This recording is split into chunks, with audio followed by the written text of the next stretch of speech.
Scientist professor doctor Hiralal Chowdhury, যিনি 1957 সালে প্রথম আবিষ্কার করেছেন ইন্ডিয়ান মেজর কার্ড, যেটাকে আমরা আইএনসি বলে থাকি। আমাদের দেশে যে সমস্ত মাছ পুকুরের মধ্যে আমরা সফলভাবে চাষ করতে পারি, তার জনক কিন্তু সেই প্রফেসর ডক্টর হীরালাল চৌধুরী, যিনি দীর্ঘ 5-6 বছর এটার উপর রিসার্চ করে 1957 সালের 10 জুলাই উড়িষ্যার আঙ্গুল জেলা সেটা সফলভাবে তিনি বাস্তবায়ন করেছিলেন। এবং ওনার এই কৃতিত্বকে সম্মানিত করার জন্য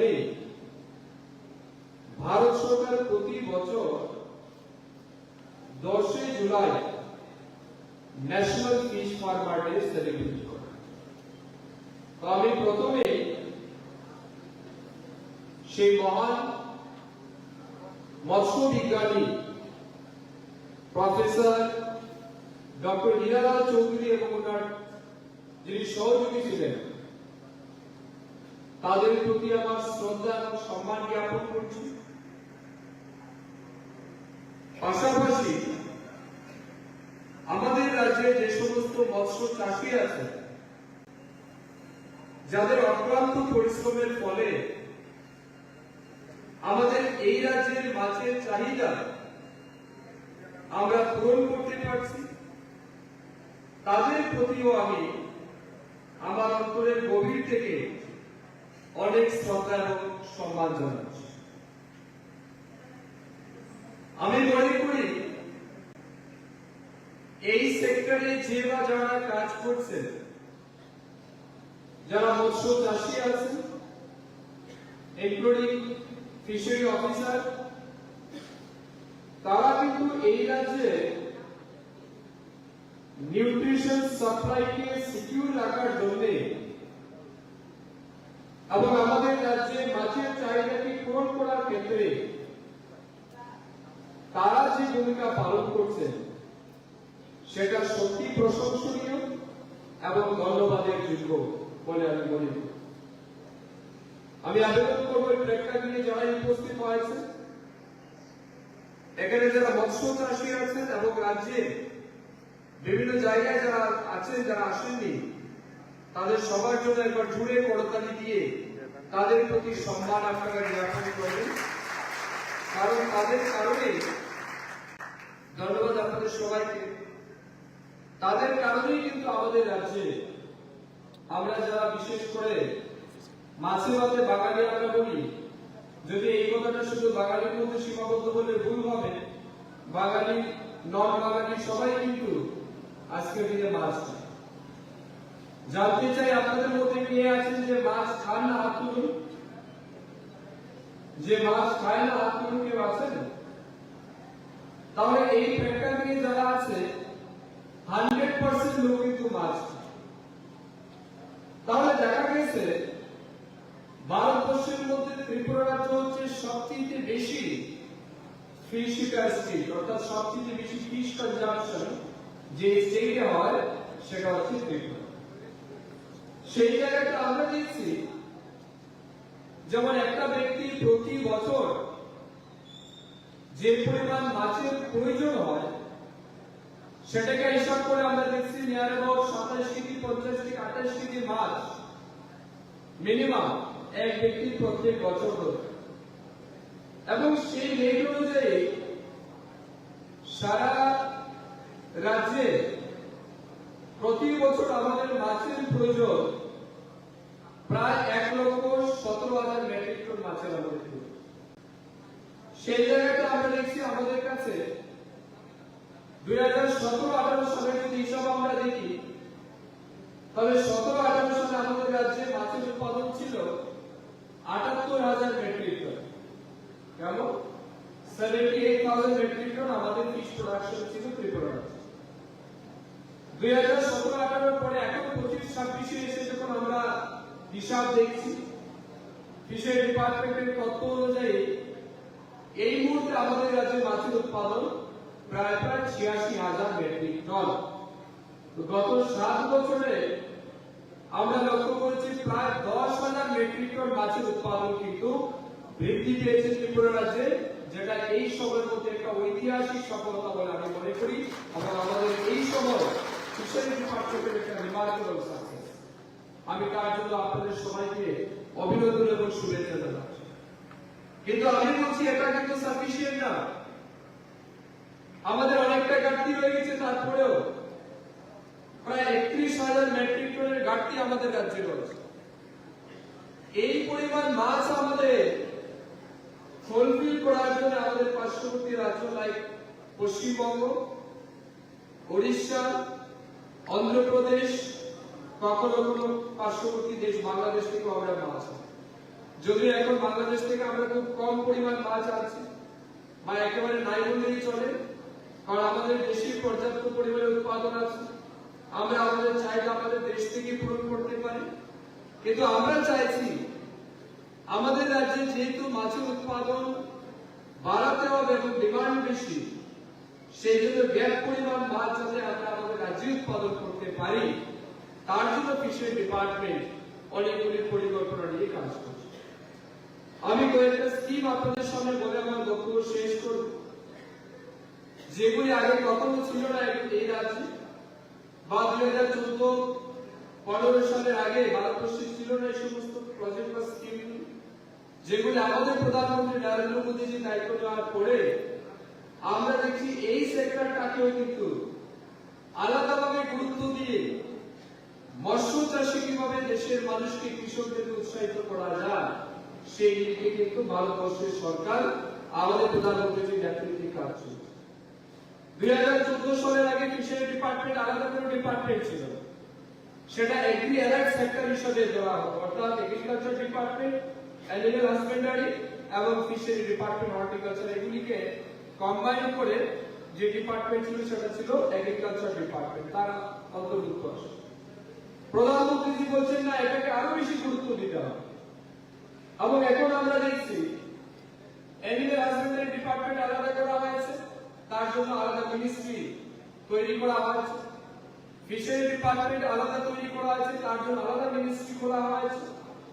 এবং এগ্রিকালচারটাকেও আলাদা করা হয়েছে, অর্থাৎ সেখানে বেশি বেশি ফান্ড দেওয়া হচ্ছে, তার সাথে আরো অধিক গুরুত্ব দেওয়া হচ্ছে, আলাদা ম্যান পাওয়ার ক্রিয়েট করা হচ্ছে, মিনিস্ট্রি আলাদা দেওয়া হচ্ছে, ডাইরেক্টর আলাদা দেওয়া হচ্ছে, সেক্রেটারি আলাদা দেওয়া হচ্ছে, যাতে মাছ চাষকে আমরা গ্রামীণ অর্থনীতির সাথে যুক্ত করতে পারি। এবং সেই লক্ষ্যে কিন্তু আমাদের সরকার কাজ করছে। তার মধ্যে অন্যতম একটা প্রজেক্ট, সেটা হচ্ছে প্রধানমন্ত্রী মৎস্য সম্পদা যোজনা। এই প্রধানমন্ত্রী মৎস্য সম্পদা যোজনায় ভারতবর্ষের বিভিন্ন রাজ্যে অ্যাকুয়াকালচার ডেভেলপমেন্টের ক্ষেত্রে বা কৃষিকালচার ডেভেলপমেন্টের ক্ষেত্রে different innovative and attractive scheme launch করা হয়েছে। যেমন যার নামে আজকে দিনটাকে আমরা সেলিব্রেট করছি, যাকে স্মরণ করতে গিয়ে সেই প্রফেসর ডক্টর ইনারাজ চৌধুরী কিন্তু নীল বিপ্লবের জনক ওনাকে বলা হয়, ব্লু রেভলিউশন। তবে এই ব্লু রেভলিউশনকে বাস্তবে রূপান্তরিত করার কাজ যখন শুরু হয়েছে আমরা দেখেছি আমাদের প্রধানমন্ত্রী মোদীজির সময়। এই যে ব্লু রেভলিউশনের মাধ্যমে, বিভিন্ন স্কিমের মাধ্যমে গ্রামে গ্রামে জলাশয় নির্মাণ করা, যারা মৎস্য চাষী আছেন তাদেরকে ফিনান্সিয়াল সাপোর্ট দেওয়া, পুকুর তৈরি করা, মাছের খাদ্য প্রদান করা, মাছের বিভিন্ন রকমের ইনপুট দেওয়া, ট্রেনিং করানো, মাছ বিক্রি করার জন্য 3 wheeler vehicles, 2 wheeler vehicles, bicycle, motor bike, 4 চাকার গাড়ি উইথ আইস বক্স, এগুলোও কিন্তু আমরা প্রদান করি। প্রধানমন্ত্রী মৎস্য সম্পদা যোজনার আন্ডারে আমরা যে সমস্ত ফিনফিশ হ্যাচারি নির্মাণ করছি, সেখানে আমাদের ডিপার্টমেন্ট বলছে কোন প্রোগ্রেসিভ ফার্মার যদি মৎস্য চাষের মাধ্যমে ইনকাম করতে চায় বা স্বাবলম্বী হতে চায়, তাদের জন্য আমাদের স্কিম আমরা চালু করেছি। সেটা বলছে যে সাবসিডি আমরা দিচ্ছি এসসি এসটিএন উইমেন বেনিফিশিয়ারি, সেখানে আমরা 60:40 রেশিওতে কিন্তু আমরা সুবিধা প্রদান করি। অর্থাৎ ধরুন আপনি একটা হ্যাচারি তৈরি করবেন, যার ভ্যালু হচ্ছে বা প্রজেক্ট কস্ট হচ্ছে 25 লাখ টাকা, সেখানে ফিশারি ডিপার্টমেন্ট 15 লক্ষ টাকা আপনাকে সাবসিডি দেবে, 10 লাখ টাকা বাকি আপনি লোন নিতে পারেন অথবা নিজেও ইনভেস্ট করতে পারেন। তাহলে এটা এই সময়ের মধ্যে সবচেয়ে লাভজনক একটা স্কিম, যেটা ফিশারি ডিপার্টমেন্ট আমাদের রাজ্যের ফিশ ফার্মারদের জন্য আমরা উৎসর্গ করেছি এবং তাদের জন্য আমরা দিচ্ছি। এবং যারা যারা হ্যাচারি নির্মাণ করেছে তারা কিন্তু ব্যাপকভাবে তারা স্বাবলম্বী হয়েছে এবং নিজেদের আর্থিক অবস্থাকে তারা স্বনির্ভর করতে পেরেছেন। এটা আমাদের সামনে নজির রয়েছে। এর বাইরেও ফিড মিল দেওয়া, ফিশ ফিড মিল, তার জন্য আমাদের সেম রেশিওতে 60:40 ratio, ST SC women beneficiary, other বেনিফিশিয়ারির জন্য 40-60 অর্থাৎ 40% সাবসিডি, 60% আপনাকে ইনভেস্ট করতে হবে for SC general and OBC category, and ST ST and women beneficiary ক্ষেত্রে 60% আমরা সাবসিডি। তো এগুলি প্রতি বছর আমাদের রাজ্যে থ্রুআউট দ্য ইয়ার এই পরিকল্পনা নিয়ে কিন্তু আমরা কাজ করছি। আমাদের রাজ্যে ফিশারি ডিপার্টমেন্টের পক্ষ থেকে মুখ্যমন্ত্রী মৎস্য বিকাশ যোজনা এই স্কিমের অন্তর্গত আমরা আবার টাকা দিচ্ছি, যেখানে প্রধানমন্ত্রী মৎস্য সম্পদ যোজনায় যে স্কিমগুলিকে আমরা কভার করতে পারছি বা যে বেনিফিশিয়ারিদের কভার করতে পারছি না, তাদের জন্য ত্রিপুরা মুখ্যমন্ত্রী মৎস্য বিকাশ যোজনা আমরা পুকুর নির্মাণ করার জন্য আলাদাভাবে অর্থ বরাদ্দ করছি, তাদের মাছের খাদ্য বা মাছের পোনা দিচ্ছি, মাছের খাদ্য দিচ্ছি, ফিশ ফার্মারদের ট্রেনিং দিচ্ছি, এক্সপোজার ভিজিট আমরা করাচ্ছি। অর্থাৎ কম্প্রিহেন্সিভ ওয়েতে ফিশ ফার্মারদের সাহায্য করার জন্য ফিশারি ডিপার্টমেন্ট কিন্তু থ্রুআউট দ্য ইয়ার রিলেভেন্সলি কিন্তু কাজ করছে। এবং এর বাইরেও আরেকটা স্কিম রিসেন্টলি আমরা চালু করেছি। আমরা দেখেছি আমাদের রাজ্যের যারা কৃষক আছেন, প্রকৃত কৃষক, যেমন এগ্রিকালচার ডিপার্টমেন্টের পক্ষ থেকে কৃষকদেরকে কৃষি সম্মান নিধি, কিষাণ সম্মান নিধি দেওয়া হয়, পিএম কিষাণ সম্মান নিধি, বছরে 6,000 টাকা। আমিও সিদ্ধান্ত নিয়েছি আমাদের দপ্তরের মাননীয় মুখ্যমন্ত্রীর নেতৃত্বে যে আমাদের রাজ্যে যারা প্রকৃত মৎস্য চাষী আছে তাদেরকেও যাতে আমরা আর্থিকভাবে সহায়তা পৌঁছে দিতে পারি, তার জন্য আমরা প্রথমবার ত্রিপুরা রাজ্যে 2023-24 অর্থ বছর থেকে চালু করেছি মৎস্য সহায়তা যোজনা। এই মৎস্য সহায়তা যোজনায় বছরে 6,000 টাকা করে আর্থিক সহায়তা প্রদানের সিদ্ধান্ত প্রথমবার ত্রিপুরা রাজ্যে নিয়েছে। এটা ত্রিপুরা রাজ্যের ফিশারি ডিপার্টমেন্টের ইতিহাসে প্রথমবার। সিমিলারলি আমার কাছে পশুপালন দপ্তর আছে, পশুপালন দপ্তরে আমাদের যারা পশুপালনকারী কৃষক আছে তাদেরকেও আমাদের প্রাণী পালক সম্মান নিধি হিসাবে বছরে 6,000 টাকা দেওয়ার সিদ্ধান্ত কিন্তু আমাদের। এর বাইরে আমরা রিসেন্টলি সিদ্ধান্ত নিয়েছি কোন মৎস্য চাষী মনে করুন আপনার পুকুরে শত্রুতা বশত বা কেউ উদ্দেশ্য প্রণোদিত ভাবে আপনার পুকুরে বিষ ঢেলে দিয়ে আপনার মাছ নষ্ট করে ধ্বংস করে দিল, এইবারে মৎস্য চাষী আপনি ক্ষতিগ্রস্ত হলেন, আমি বলছি সাথে সাথে আপনি ফিশারি ডিপার্টমেন্টের যারা অফিসার আছেন আপনার পার্শ্ববর্তী এলাকার, ওনাকে খবর দেবেন, আপনার জন্য ক্ষতিপূরণের ব্যবস্থা ফিশারি ডিপার্টমেন্ট করবে। তবে সর্বোচ্চ 20,000 টাকা পর্যন্ত কিন্তু আমরা আপনাকে সহায়তা করতে পারি। এই ব্যবস্থা কিন্তু ফিশারি ডিপার্টমেন্টও আমরা প্রথমবার চালু করেছি। তাই অনেকগুলি স্কিম পরিকল্পনা নিয়ে আমাদের কাজ। আমরা সারা রাজ্যে বিভিন্ন জেলায় সাব ডিভিশনে আমাদের পুরো টিম সহ আমরা কিন্তু যাচ্ছি। আপনারা হয়তো মিডিয়াতে দেখছেন, সোশ্যাল মিডিয়াতে দেখছেন। এই গত কিছুদিন আগে 2 সপ্তাহ আগে সম্ভবত খোয়াই জেলা আমি ভিজিট করেছি, আমাদের 2 দিনের সফর ছিল। খোয়াই জেলা ভিজিটকালীন সময়ে আমরা লালচাঁদ সরকার এই বিধানসভা কেন্দ্রের একজন প্রগ্রেসিভ ফিশ ফার্মার, তার ফার্ম ভিজিট করেছি। আমরা দেখেছি তিনি কিভাবে মৎস্য চাষের মাধ্যমে ব্যক্তি জীবনে প্রতিষ্ঠিত হয়েছে, মৎস্য চাষ করে তিনি কিভাবে সমাজের মধ্যে একজন স্বনির্ভর ব্যক্তি হিসেবে নিজেকে তুলে ধরেছেন, তার জল জ্যান্ত উদাহরণ কিন্তু লালচাঁদ সরকার আপনাদের সামনে আছেন। আমি বলবো একবার দাঁড়িয়ে ওনাকে পরিচয় করার জন্য। উনি হচ্ছেন লালচাঁদ সরকার, যার ইয়ারলি ইনকাম যিনি আমাকে বলেছেন, যার বার্ষিক ইনকাম 25 থেকে 30 লাখ বছরে 25-30 লাখ টাকা শুধু মৎস্য চাষ করে উনি ইনকাম করছেন। আমি নর্থ ত্রিপুরাতে ভিজিট করেছি। নর্থ ত্রিপুরা কে আছেন হাত তুলুন। উত্তর ত্রিপুরা থেকে এসেছেন কি? উত্তর ত্রিপুরা থেকে এসেছেন একজন, অনেকেই আছে প্রগ্রেসিভ ফার্মার। সেদিন আমরা ভিজিট করলাম কয়েকদিন আগে সাম দাস, ওনার ফিশ ফার্ম। উনি দাস একজন পরীক্ষা করে দুলাল দাস, উনি তো কত আচ্ছা দুলাল দাস, ওনারও দেখলাম আমি বেশ কয়েকটা পুকুর আছে এবং তিনি যেভাবে মৎস্য চাষ করে উনি স্বনির্ভর এবং যার বার্ষিক ইনকাম তিনি আমাকে বলেছেন সবকিছু শেষ করেও প্রায় 12 থেকে 15 লাখ টাকা ওনার বার্ষিক ইনকাম আছে। আমি বলছি এরাই হচ্ছে উজ্জ্বল দৃষ্টান্ত আমাদের সামনে যে কোনো পেশাই ছোট পেশা নয়, এই পেশা দিয়েও কিন্তু আপনি অনেক বড় সফল ব্যক্তি হতে পারেন। তার দৃষ্টান্ত কিন্তু তারা আমাদের সামনে।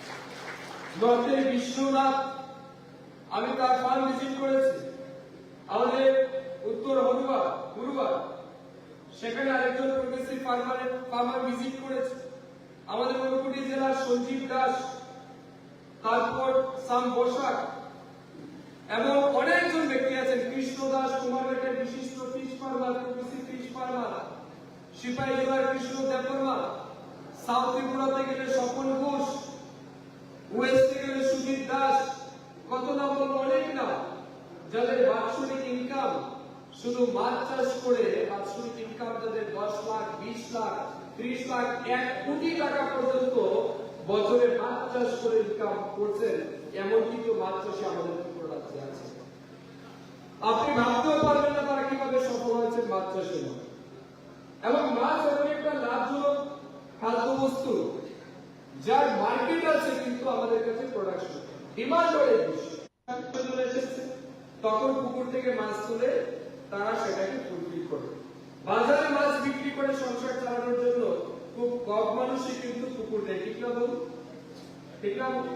তো এখন আমার প্রশ্ন হচ্ছে, আমাদের রাজ্যে তো বড় জলাশয় নেই, আমাদের রাজ্যে তো সমুদ্র নেই, আমাদের রাজ্যে বড় লেক নেই, তাহলে মাছের যে ঘাটতি আছে সেটা আমরা কিভাবে উৎপাদন করবো?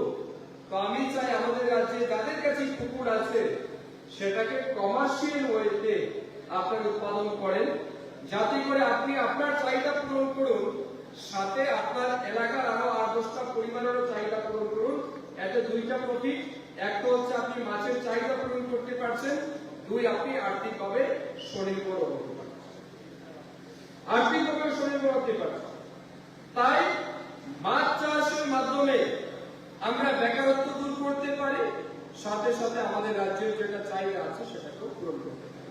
তাই এই সুন্দর এবং অত্যন্ত লাভজনক সেক্টরকে আপনারা বেছে নিন। যে সমস্ত বেকার যুবক যুবতী ভাই বোনেরা আছে, আমি আপনাদেরকে আহ্বান করব, বাড়িতে পতিত জমি ফেলে রাখবেন না। মনে করুন যে জমিতে আপনার ফসল হয় না, যে জমিতে ধান হয় না, যেটাকে ব্যারেল ল্যান্ড আমরা বলছি, বা পতিত জলাশয়, এগুলিকে আপনারা মাছ চাষের উপযোগী করুন, জলাশয় খনন করুন, পরে আপনি মাছ চাষ করুন, কম সময়ে বেশি প্রফিট আপনি পেতে পারেন। আপনি 1 টাকা, 2 টাকা, 3 টাকার মাছের পোনা জলে ফেললেন, মাত্র 1 বছরের মাথায় এই মাছের ওজন 1 কেজি হয়ে যাচ্ছে। তাহলে 1 কেজি মাছের দাম কত? 1 কেজি মাছ আজকে লোকাল মাছ 300, 350, 400 টাকা পর্যন্ত বিক্রি হয়। তাহলে 2 টাকা, 3 টাকার মাছের পোনা আপনি ফেললেন, তার নিচে সামান্য কিছু ইনভেস্ট করে মাছের খাদ্য দিলেন, সে তার আপন গতিতে জলে সাঁতার কাটতে থাকলো, ভাসতে থাকলো, একটা সময় 1 কেজি, 1.5 কেজি, 2 কেজি ওজন হয়ে যাচ্ছে। তো আপনার কত পার্সেন্ট প্রফিট আপনি চিন্তা করেন? ঠিক না? আমি তো বিভিন্ন সময় মাঝে মধ্যে গিয়ে বলি, আমাদের বিভিন্ন জায়গায় আমি দেখছি অনেকে তীর খেলে, 1 টাকায় 80 টাকা আছে কিনা না আপনাদের এলাকায়? আছে নি? কে খেলেন আছে নি? 1 টাকায় 80 টাকা যারা তীর খেলে, আমি বলছি তীর খেলার চেয়ে বেশি লাভজনক কিন্তু মাছ চাষ। তীর খেলে তো আপনার 1 টাকায় 80 টাকা রাখতে পারে, নাও রাখতে পারে, কিন্তু আপনি 1 টাকার মাছের পোনা ফেলেন, এটা 1 বছর পরে আপনাকে 400 টাকা দেবে। কত পার্সেন্ট প্রফিট আপনি এবারের সাথে দিয়ে? তাই সবচেয়ে এটা প্রফিট। আমি এদিক সেদিক ঘোরাঘুরি করি সারা রাজ্যে, মাঝে মধ্যে রাস্তার পাশে দেখি হঠাৎ করে প্রচুর বাইক দাঁড়িয়ে আছে, গাড়ি দাঁড়িয়ে আছে, মানুষ ভিড় করছে। কি ব্যাপার? গ্লাস নামিয়ে দেখি যে এখানে লোকাল মাছ, ছোট ছোট মাছ, নদীর মাছ উঠেছে। এইবারে মানুষের মধ্যে কম্পিটিশন শুরু হয়েছে, কে সবার আগে কিনে নিয়ে যেতে পারে। ঠিক না বল? এই দৃশ্য আপনারা দেখেছেন কিনা? তার মানে মাছের ডিমান্ড আমাদের সবচেয়ে বেশি। তো মাছের ডিমান্ড আমাদের আছে, ওয়ারলেস আমাদের প্রোডাকশন। এখনো আমাদের বাড়ি ঘরে বিভিন্ন জায়গায় যেমন বিয়ের অনুষ্ঠান হয়, বিভিন্ন সামাজিক অনুষ্ঠান হয়, মানুষকে ওই বাংলার কাতল কিনতে হয়, নতুবা চালানি মাছ কিনতে হয়। আপনি পাশের বাড়িতে কন্ট্যাক্ট করুন যে আপনার বাড়ি বিয়ে কি হয়েছে, আমি মাছ দেবো। মানুষের কাছে টাকা আছে, ভালো মাছ পায় না। ঠিক না বলুন? মানুষ টাকা আছে, মেয়ের বিয়ে, ছেলের বিয়ে, মানুষকে ভালো মাছ খাওয়াতে চায়, কিন্তু ভালো মাছ পায় না। তো আমি বলছি, এখানে আমাদের ধর্মনগরের থেকে যিনি এসেছেন পানিসাগরে, তিনি আমাকে বলেছেন যে ইনি আমাদের নর্থ মুকুটির যত বিয়ে বাড়ি আছে সব বিয়ে বাড়ির উনি কন্ট্যাক্ট নিয়ে নেন। এই সিজনে উনি কন্ট্যাক্ট নিয়ে নেন এবং বিয়ে বাড়ি থেকে উনি খুব ইজিলি মাছ বিক্রি করেন। তার মানে কি? ডিমান্ড এবং সবাই এটা চাহিদা, ঠিক না? মানুষ সবাই লোকাল মাছ খেতে। তাই আমি বলছি এটা সবচেয়ে লাভজনক। ফিশারি ডিপার্টমেন্ট প্রতিনিয়ত আপনাদের হয়ে কাজ করবে, আপনাদের পাশে আছে, সব রকমের সাহায্য দিতে আমরা প্রস্তুত। আপনারা শুধু উদ্যোগ গ্রহণ করুন। উদ্যোগ ছাড়া কখনো কোনো মানুষ সফল হতে পারে না। আমি যেটা বিশ্বাস করি, honesty and hard work is the key of success. অর্থাৎ সততা এবং পরিশ্রম হচ্ছে উন্নয়নের মূল চাবিকাঠি। যারা সততার সহিত পরিশ্রম করবে তাদের জীবনে কখনো সফলতা কেউ আটকে রাখতে পারে না, এবং তারা কখনো পরনির্ভর হয় না, তারা সর্বদাই স্বনির্ভর হয়। তাই স্বনির্ভরতার জন্য পরিশ্রম করুন, নিজের মেধাকে কাটান।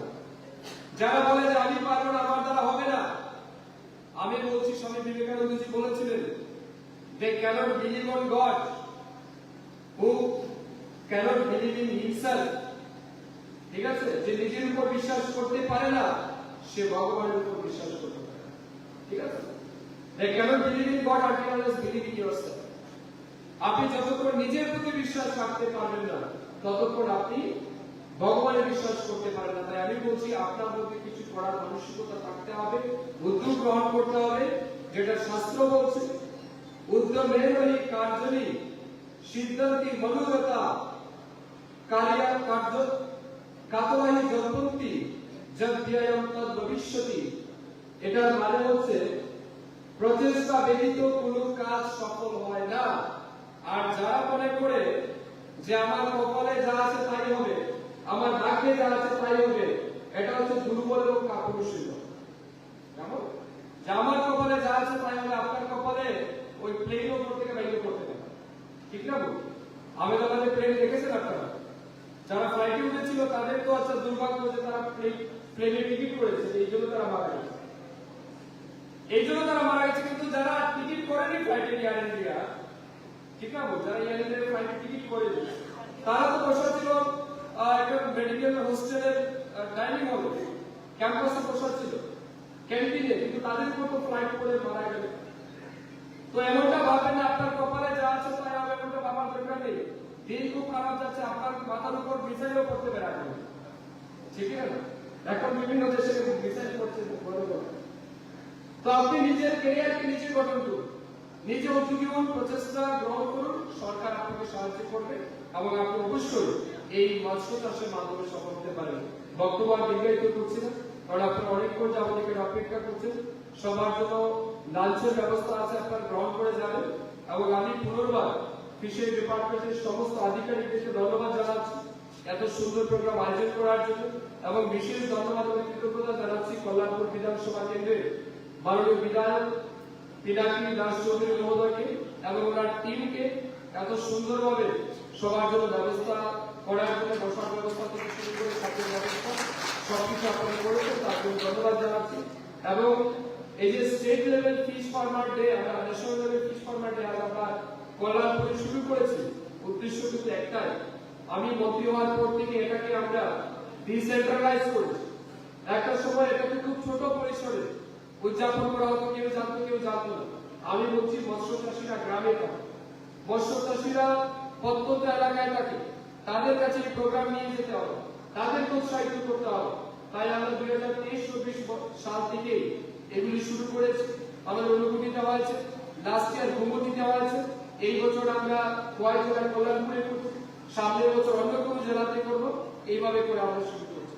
আমরা recently state level fish festival শুরু করেছি, তার সাথে সাথে ডিস্ট্রিক্ট লেভেল ফিশ ফেস্টিভ্যাল আমরা চালু করেছি, যাতে আমাদের জেলা বা রাজ্যের যারা মৎস্য চাষী আছে তাদেরকে উৎসাহিত করা যায়